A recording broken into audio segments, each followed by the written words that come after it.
Welcome back. The Canadian government has failed to provide evidence till date on the allegations of the involvement of Indian government agents in the killing of pro-Khalistan terrorist Hardeep Nijjar. But once again, Justin Trudeau is back to targeting India without proof. The Canadian Prime Minister says they want to work with India on this serious matter and even says that they have serious reasons to believe Indian government agents were involved in the killing of a Canadian on Canadian soil. He claims that India has shared the real allegations with India, but India's response was to send back Canadian diplomats. Canada is a country that will always stand up for the rule of law, because if might starts to make right again, if bigger countries can violate international law without consequences, then the whole world gets more dangerous for everyone.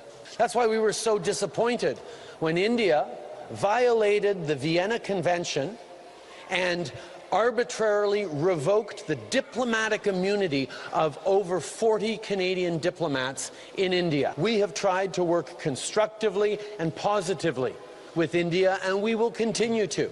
And that means continuing to work with Indian government diplomats. This is not a fight we want to be having right now.